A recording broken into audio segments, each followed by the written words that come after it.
지난주 마갑종 장로님의 초원으로 마갑종 초원의 성도들과 주일 오후에 함께 시간을 보냈습니다.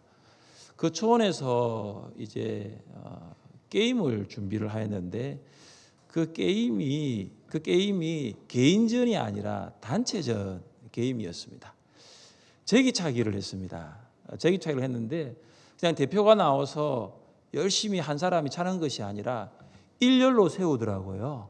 그래서 앞에 사람 차고 그다음 그 사람이 하나 차면 그다음 사람부터 2개, 3개 해가지고 이걸 단체전으로 하더라고요. 그러니까 한 사람이 아무리 많이 차도 그다음 사람이 하나 차버리면 이건 끝까지 봐야 되겠더라고요. 그래서 제기차기도 단체전.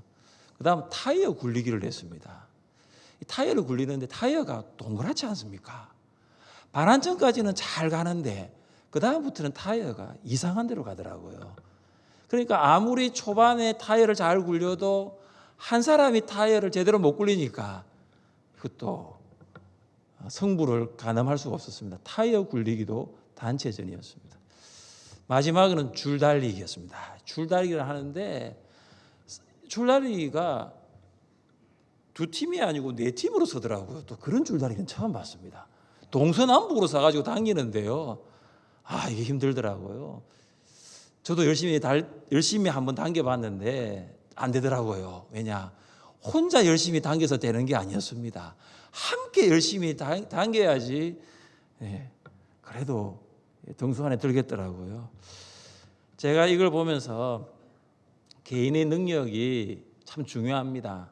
개인의 능력이 뛰어나더라도 그 팀원이 이렇게 하나가 되지 아니하면, 그 팀에 있는 사람들이 원팀이 되지 아니하면 결코 이길 수 없는 게임이었습니다.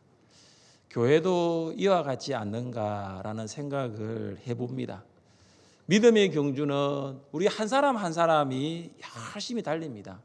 그런데 알고 보면 이 믿음의 경주도 나 혼자 열심히 달려서 되는 것이 아닙니다.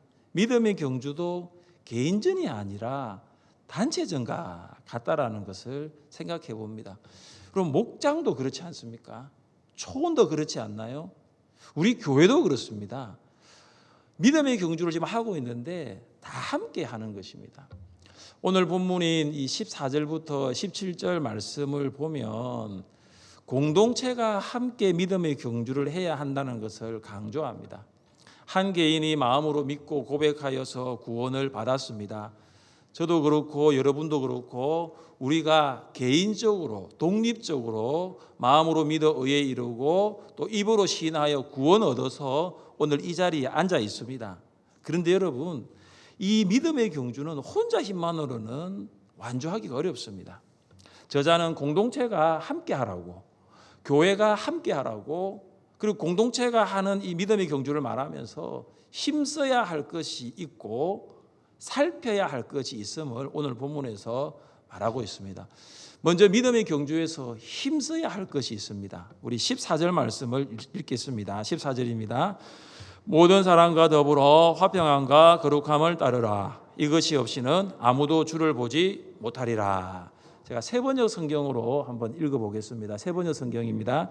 모든 사람과 더불어 화평하게 지내고 거룩하게 살기를 힘쓰십시오. 거룩해지지 않고서는 아무도 주님을 뵙지 못할 것입니다. 그러니까 개역 개정에서 따르라가 세번역에서는 힘쓰라고 번역되고 있습니다. 그래서 믿음의 경주에서는 힘써야 할 것이 있는데 그것이 2가지인데 화평함과 거룩함입니다. 먼저 화평에 힘쓰십시오.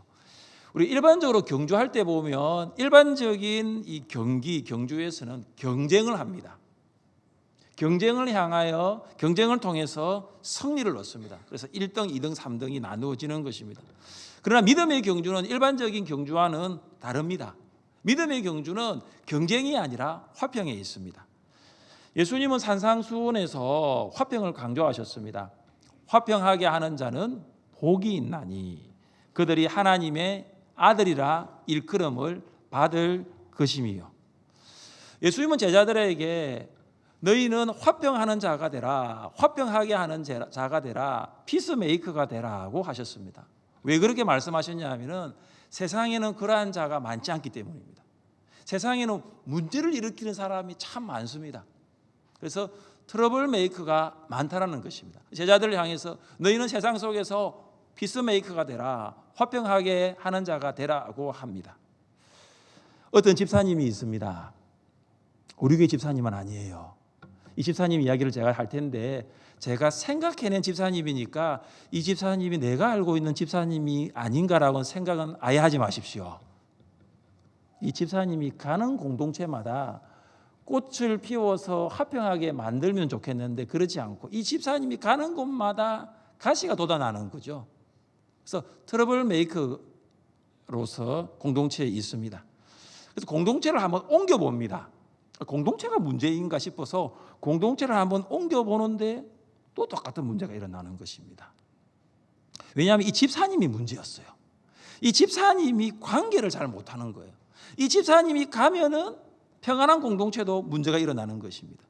그래서 왜 이런 문제가 발생하는가 한번 보니까 집사님의 언어 생활, 이 말에서 문제가 나오는 것입니다. 집사님은 사실이 여기 있는데 사실 그대로를 전달하지 않고 여기 사실에다가 자기 의견을 보태는 것입니다. 그런데 의견을 보태서 말을 할 때는 감정까지 더해지는 것입니다. 이 집사님 안 그래도 목소리가 큰데 이 집사님 말을 하면은 그 공동체가 평안하지가 않은 거예요. 그런데 이 집사님이 말을 잘 들어보면 이 말 속에 신실함이 또 배어 있지 않습니다. 집사님이 약속을 하는데 본인의 약속을 해놓고 약속을 지켜야 하는데 본인의 약속을 지키지 않는 것입니다. 본인의 약속을 깨는 것입니다. 우리 교회에 있는 집사님 아니에요. 생각하지 마십시오. 김 집사님인가 이 집사님인가 그거 아닙니다. 제가 생각을 한번 해봤어요. 공동체에서 일어나는 많은 문제가 어떤 이유로 일어나는가 생각을 하면서 제가 한번 만들어 본 거예요. 사랑하는 성도 여러분, 우리 모두는 연약한 사람입니다. 공동체 안에서 트러블 메이커가 되기 쉬워요. 그래서 우리는 늘 사람과 상황을 잘 분별하여서 피스메이커, 화평하게 하는 자가 되기 위하여 힘써야 합니다. 이거는 힘써야 하는 거예요. 이거는 가만히 있다고 내가 화평하게 되는 자가 아니라 힘써야 합니다. 그렇다면 이 화평의 대상은 누구일까요? 모든 사람입니다. 모든 사람은 세상에 있는 사람이라기보다는 공동체 안의 사람으로 국한할 수 있습니다.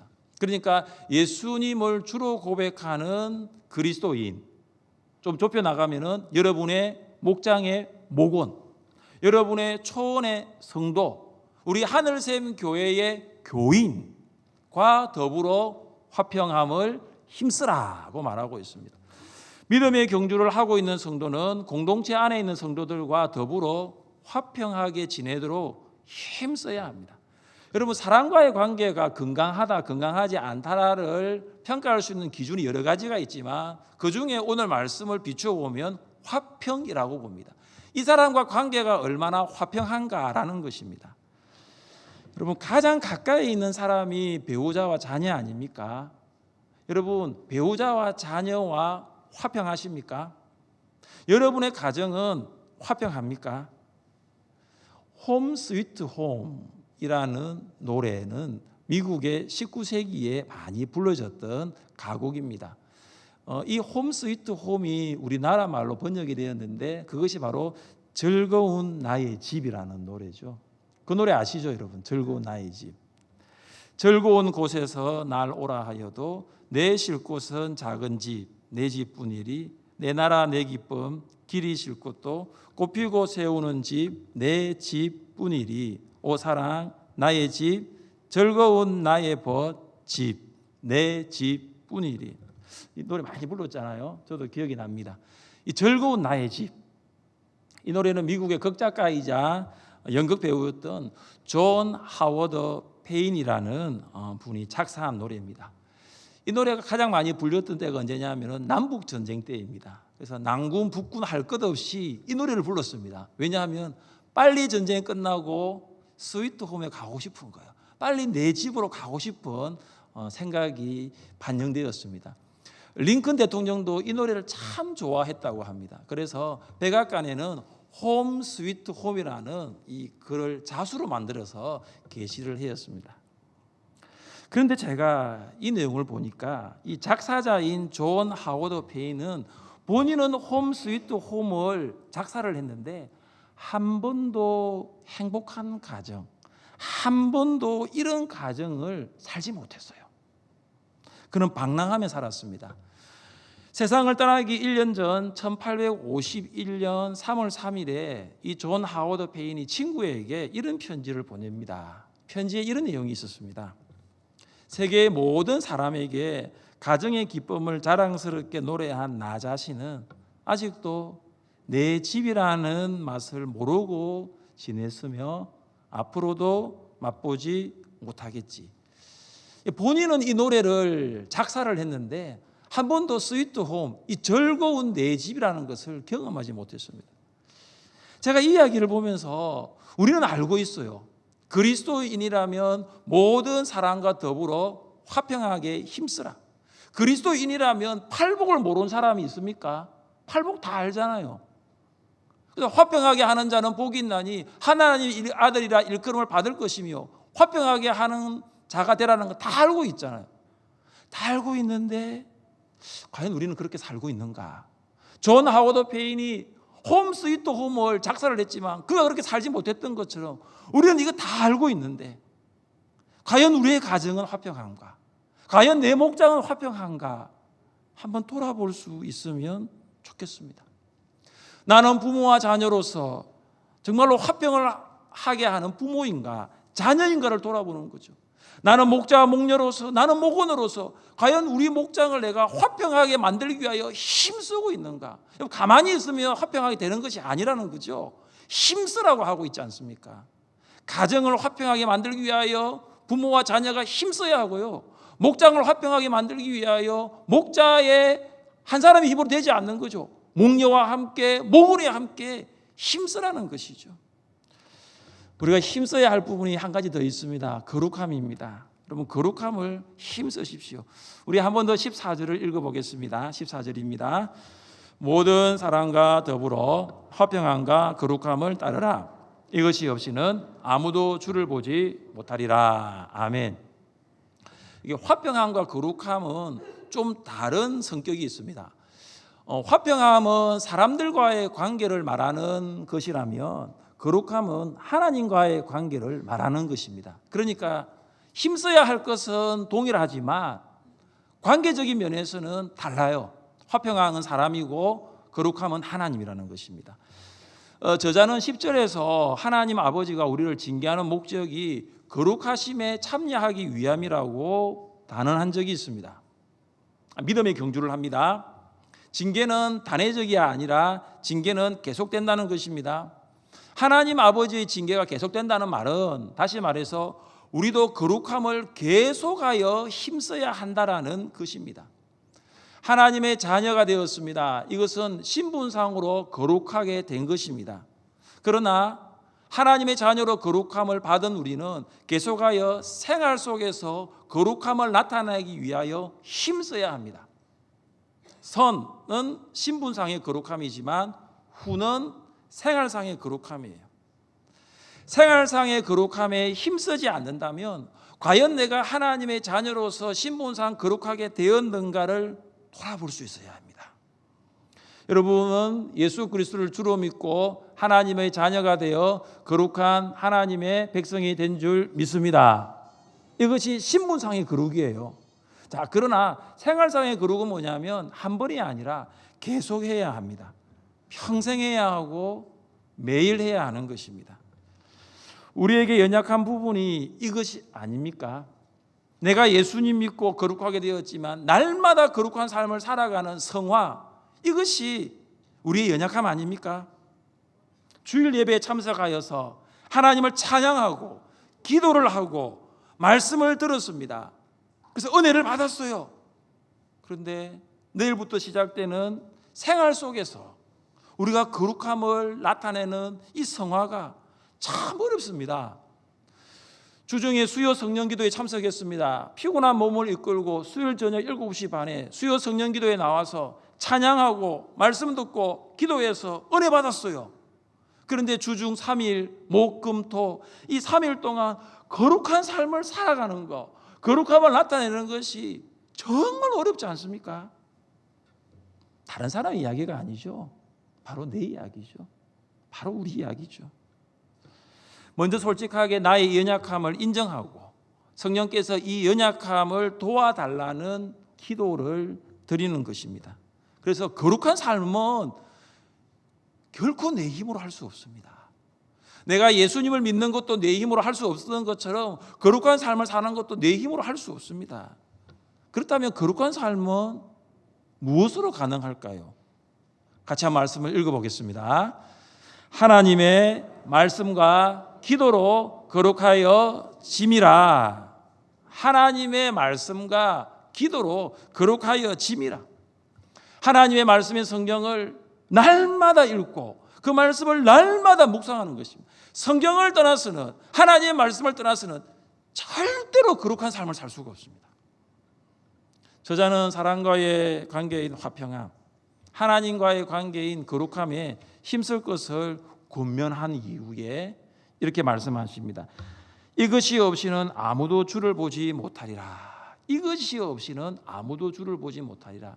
여기에 이것은 거룩함입니다. 주님을 보기 위해서는 거룩해야 합니다. 우리가 구약 성경을 읽어보면 하나님은 우리가 볼 수 없는 분이라고 알고 있습니다. 여러분 그렇지 않습니까? 하나님을 보는 사람은 바로 그 자리에서 죽는다고 우리가 알고 있잖아요. 하나님은 볼 수 없는 분입니다. 그런데 오늘 히브리서 저자는 12장 14절에서 이것이 없이는 하나님을 볼 수 없다는 말하고 도대체 맞지가 않는 것처럼 보이죠. 하나님을 볼 수 있다는 것은 이것입니다. 하나님과 교제를 나누는 것입니다. 하나님을 볼 수 있다는 것은 내가 하나님과 교제하는 것입니다. 우리는 하나님과 교제를 나누는 것을 QT라고 합니다. Quiet Time, QT라고 합니다. 여러분 QT는 일정한 성경의 본문을 읽고 그 본문을 묵상하고 그 묵상한 본문을 나누는 거예요. 그 묵상한 본문을 기도하는 거죠. 그래서 우리가 전교인 일전 성경 통독을 지금 하고 있잖아요. 정말로 많은 분들이 참여해 주셔서 제가 참 기쁩니다. 너무 감사하고요. 이 성경 통독은 성경의 숲을 보는 것으로 여러분이 생각하시면 되고요. 큐티는 뭐냐 하면은 숲 속으로 들어가는 거예요. 숲 속 안으로 가는 거죠. 여러분 숲 밖에 있는 사람 숲 속으로 들어가기를 원하잖아요. 단풍이 너무 예쁘게 들었죠. 와, 단풍 예쁘다. 이것도 있지만 한번 가볼까? 내려서 한번 들어가 볼까? 단풍 그 나무 사이로 한번 거닐어 볼까? 이런 마음이 다 있잖아요. 똑같은 거예요. 성경 일독을 하였다는 것은 무슨 말이냐면은 이제 성경이라는 숲을 보셨다라는 거예요. 올해 227명의 하늘샘 교회 성도들이 성경의 숲을 보셨어요. 자, 성경의 숲을 보셨다면 이제 어떻게 됩니까? 어떻게 되죠? 숲 안으로 어떻게 됩니까? 들어가는 거죠.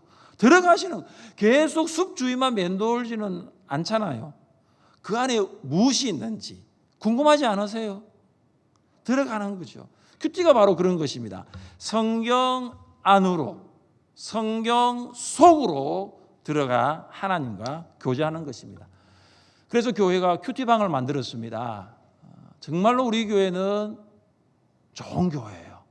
왜냐하면 하나님 말씀이 살아있는 곳, 하나님 말씀이 역사하는 곳, 하나님의 말씀을 함께 읽고 그 말씀을 나누는 교회, 정말 우리 교회는 좋은 교회예요. 무려 8개의 큐티방이 있습니다. 8개의 큐티방이.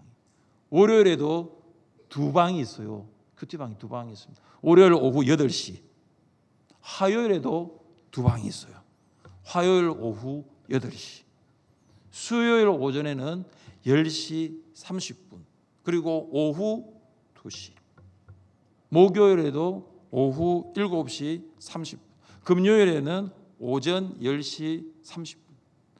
요일별로 있습니다. 월요일부터 금요일까지 오전 오후로 있고요. 여러분 정말로 하나님을 보기를 원하지 않습니까? 내가 하나님을 보기를 원합니다. 하나님과 교제하기를 원하지 않습니까? 성경 안으로 들어가세요. 성경 안으로 들어가 보시면 그 속에서 하나님을 볼 수 있습니다. 그 속에서 하나님을 교제할 수 있습니다. 이제 우리는 믿음의 경주를 하면서 살펴야 할 성도들이 있습니다. 이것은 한 번이 아니라 계속해서 살펴야 합니다. 자, 우리 15절 말씀을 함께 읽겠습니다. 15절입니다. 너희는 하나님의 은혜에 이르지 못하는 자가 없도록 하고 또 썬뿌리가 나서 괴롭게 하여 많은 사람이 이로 말미암아 더럽게 되지 않게 하며. 아멘. 하나님의 은혜에 이르지 못하는 자를 하나님의 은혜가 단절된이라고 말할 수 있습니다. 우리는 누구를 살펴야 할까요? 하나님의 은혜가 단절된 성도를 살펴야 합니다. 이 히브리서의 수신자들은 하나님의 은혜로 구원받아 성도가 되었습니다. 그런데 지금 그들이 어떤 상황이냐면 예수님 믿는 것 때문에 고난을 받고 있어요. 그래서 지금 기독교와 유대교의 경계에 있습니다. 내가 예수님 믿는 것 때문에 고난을 받는데 고난을 내가 피하려고 하면은 유대교로 돌아가면 돼요. 그래서 유대교로 돌아갈까 아니면 기독교에 머물러 있을까? 지금 그런 고민 가운데 히브리서 수신자들이 있습니다. 저자는 하나님의 은혜가 단절된 성도들은 있는지 없는지 살펴보라고 권면하고 있습니다. 이 말은 무슨 말이냐면 그런 성도들이 히브리서 수신자들 중에 있다라는 것이죠. 여러분 어느 공동체든지 모든 성도가 하나님의 은혜로 충만하지는 않습니다. 모든 성도가 하나님의 은혜를 받는 것은 아닙니다. 모든 성도가 하나님의 은혜를 누리는 것도 아닙니다. 그러지 않는 성도들이 있습니다. 관심을 가지라는 것이죠. 하나님의 은혜가 끊어진 성도, 하나님의 은혜가 없는 성도를 관심을 가지고 살펴라고 권면하고 있습니다. 관심은 하나님의 은혜를 이어줍니다. 하나님의 은혜를 연결해요. 무관심은 하나님의 은혜를 끊을 수 있어요. 하나님의 은혜를 단절시킬 수 있는 거죠. 여러분 주변을 한번 돌아보세요. 저를 너무 보지 마세요. 주변을 한번 돌아보세요. 정용희 근사님 주변을 한번 돌아보세요. 주변을. 옆에 23님 돌아보시고 주변을 한번 돌아보세요. 오늘 함께 예배드리는 성도님들 중에 말은 하지 않지만 이렇게 사인을 보내는 성도들이 있을 수 있잖아요. 나 지금 힘들어요. 나 정말 힘들어요. 이번 한 주 동안 살기는 살았는데 겨우겨우 살았어요. 너무 힘들어요. 너무 힘들어요. 정말로 오늘 이 예배 가운데 하나님의 은혜가 갈급해요. 하나님의 은혜로부터 단절되지 않도록 나 좀 도와주세요. 이런 시그널, 이런 신호를 보내는 성도들이 분명히 있습니다, 여러분. 관심은 뭐냐? 하나님의 은혜를 연결시켜 줄 수 있어요. 그럼 무관심은 뭐냐? 하나님의 은혜로부터 단절하게 만들 수 있습니다. 오늘 식사를 하실 텐데 식사할 때 늘 같은 분과 식사하지 마시고 오늘은 다른 분과 한번 식사하면 어떨까요? 다른 성도님과 한번 식사를 하는 거죠. 오늘 카페에서 커피나 차로 이렇게 교제를 할 때에도 좀 다른 성도님과 한번 교제하면 어때요? 살피는 거죠. 살펴보면서 혼자 계세요. 식사도 혼자 하세요. 차도 혼자 마시는 것 같아요. 그럼 내가 가는 거예요. 같이 식사하실래요? 같이 커피 한잔 하실래요? 살피는 것이죠. 이 관심이 중요해요. 이 관심만 있으면 하나님의 은혜로부터 단절된 성도가 회복될 수 있다라는 것입니다. 우리는 어떤 성도를 살펴보아야 할까요? 15절을 보시면 하반절에 이런 말씀이 있습니다. 또 썬뿌리가 나서 괴롭게 하여 많은 사람이 이로 말미암아 더럽게 되지 않게 하며. 이 썬뿌리라는 단어가 나옵니다. 썬뿌리 성도를 살펴야 합니다. 우리는 썬뿌리 성도를 살펴보아야 합니다.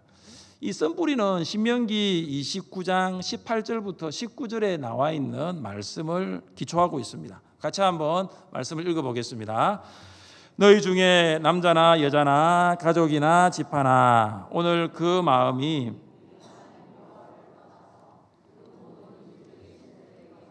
성길까 염려하며 독초와 쑥의 뿌리가 너희 중에 생겨서 이 저주의 말을 듣고도 심중에 스스로 복을 빌어 이르기를 내가 내 마음이 완악하여 젖은 것과 마른 것이 멸망할지라도 내게는 평안이 있으리라 할까 함이라. 아멘. 방금 읽은 말씀에 보면은 독초와 쑥의 뿌리가 나옵니다. 이 뿌리는 쓰고 독한 열매를 맺는 뿌리입니다. 모세가 이 독초와 쑥의 뿌리를 이야기를 하면서 그 배경이 뭐냐면 이스라엘 백성 중에 하나님을 떠나는 우상을 숭배하는 이스라엘 백성들이 있다라는 사실입니다. 그래서 그들을 향해서 독초와 쑥의 뿌리라고 이야기합니다. 여러분 정원을 한번 생각해 보십시오. 여러분 혹시 정원을 생각해 보시면 정원은 누구도 잡초가 무성하기를 원하지 않습니다. 꽃이 피기를 원합니다. 근데 여러분 정원이 잡초로 뒤덮인다라는 것을 한번 생각해 보십시오. 하나의 잡초만 있어도 정원은 잡초로 뒤덮일 수 있어요. 잡초의 번식력은 참으로 대단합니다. 우상 숭배라는 거, 하나님을 떠나 세상을 사랑하며 가는 한 사람이 공동체 전체를 마치 혼란에 빠뜨릴 수 있다는 것을 강조합니다. 그래서 히브리서 저자는 이런 썬뿌리와 같은 성도가 혹 있는지, 혹 공동체 안에 있는지 한번 잘 살펴볼 것을 권면하고 있습니다. 사랑하는 성도 여러분, 주변을 한번 보세요. 세상을 사랑하여 하나님을 떠나는 썬뿌리와 같은 성도들이 혹 있는지를 한번 살펴보세요. 누구나 믿음의 경주를 하면서 이렇게 될 수 있습니다.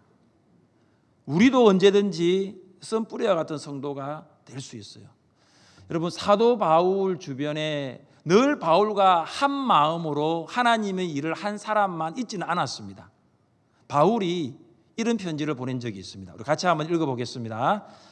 데마는 이 세상을 사랑하여 나를 버리고 데살로니가로 갔고 그레스게는 갈라디아로 디도는 달마디아로 갔고 누가만 나와 함께 있느니라. 아멘.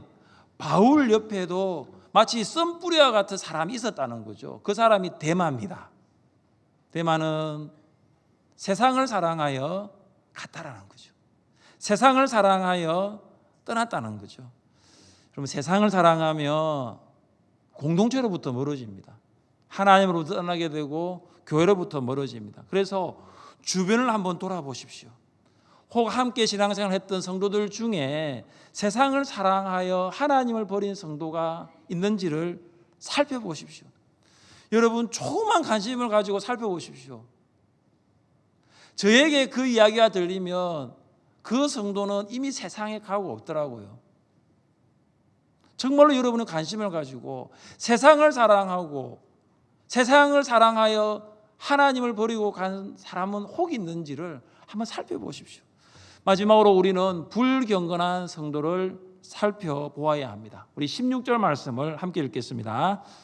음행하는 자와 혹 한 그릇 음식을 위하여 장자의 명분을 판 에서와 같이 망령된 자가 없도록 살피라. 여기 망령된이라는 단어가 나오는데 이것은 불경건한, 경건하지 못한이라는 뜻입니다. 히브리서 저자는 불경건한, 경건하지 못한 성도의 예로 에서를 듭니다. 이삭과 리브가 사이에 쌍둥이 아들인 에서와 야곱이 태어났습니다. 에서는 장자예요. 지도자가 되는 영광이 장자에게는 있고 아버지로부터 2배의 유업을 물려받을 수 있는 특권도 장자에게 있습니다. 이게 장자권입니다. 어느 날 야곱이 팥죽을 쑤고 있습니다. 에서가 들에서 사냥하고 돌아왔는데 무척이나 배가 고팠습니다.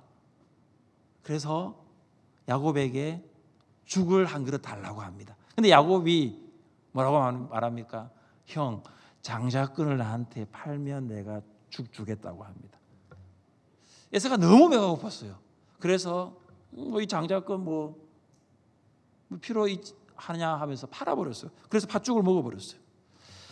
에서는 장자권과 팥죽을 바꾸어 버린 거예요. 이후에 에서가 눈물을 흘리면서 구하였는데 다시는 기회를 얻지 못합니다. 에서는 영적인 가치를 몰랐던 사람이에요. 육적인 만족을 위하여 영적인 것을 바꾸어 버립니다. 그는 어떻게 보면 육적인 것에 더 관심이 많았던 사람입니다.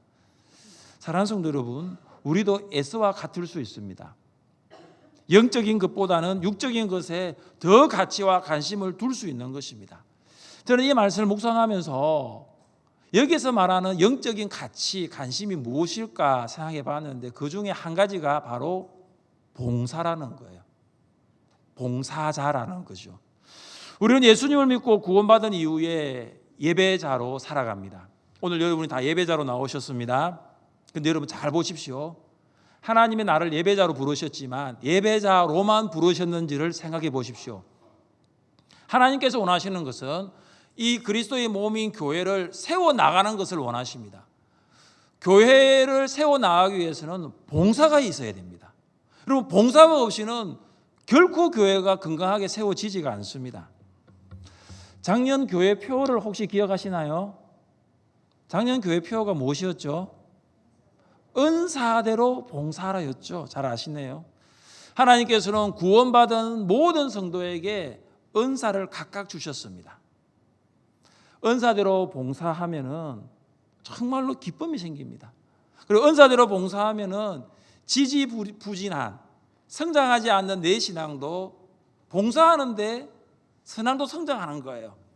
은사대로 봉사하면 어떤 마음이 생긴 줄 아십니까? 교회를 사랑하는 마음이 생겨요. 정말로 교회를 사랑하는 마음이 생깁니다. 봉사해 보신 분이 그래요.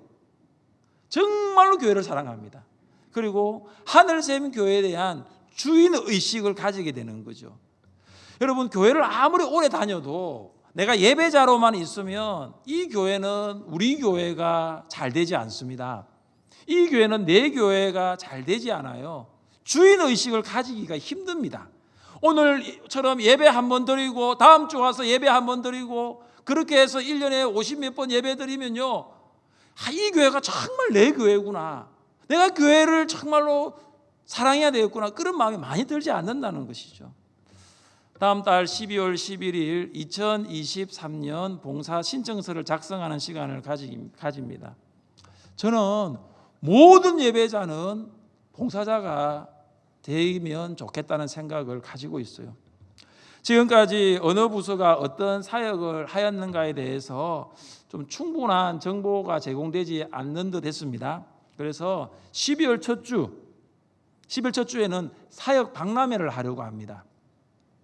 교육관 앞 차를 다 토요일에는 주일에는 주차하지 못하게 하고 거기서부터 각 국별로 천막을 설치해서 그 국 중심으로 안에는 부서 소개가 있고 찾아가면 이 부서에 대해서 궁금한 것을 물어볼 수 있는 사역 박람회를 하려고 합니다. 할렐루야 찬양대에 관심이 있으십니까? 그러면 찬양국 할렐루야 찬양대 부서로 가시면 됩니다. 카리스 찬양팀에 관심이 있으세요? 그러면 찬양국 카리스 찬양팀을 가시면 됩니다. 방송부에 관심이 있으십니까? 수전부, 안내부, 새가족부, 이런 모든 부서가 그날 부스를 설치하고 여러분에게 우리의 사역은 이것이고 우리는 이런 일을 합니다라고 소개해 드릴 것입니다. 저는 이것을 계기로 하늘샘교회 모든 성도들이 예배자로만 머물러 있는 그 자리에서 봉사자로 세워지기를 원합니다. 사랑하는 성도 여러분, 우리는 지금 믿음의 경주를 하고 있습니다. 힘써야 할 것이 있고 살펴야 할 것이 있습니다. 화평함과 거룩함에 힘쓰십시오. 모든 성도와 더불어 화평하고 하나님과 교제하여 거룩함에 힘쓰십시오. 또한 하나님의 은혜가 단절된 성도는 혹 있지는 않는지, 그리고 세상을 사랑하여 썬뿌리와 같이 세상으로 돌아간 성도는 혹 있지는 않는지, 영적인 가치를 알지 못하는 성도는 혹 있지는 않는지 살펴보아 믿음의 경주를 함께 달려가는 우리 하늘샘교회 모든 성도 될 수 있기를 주님의 이름으로 축복합니다. 우리 자리에 함께 일어나셔서 찬양하겠습니다.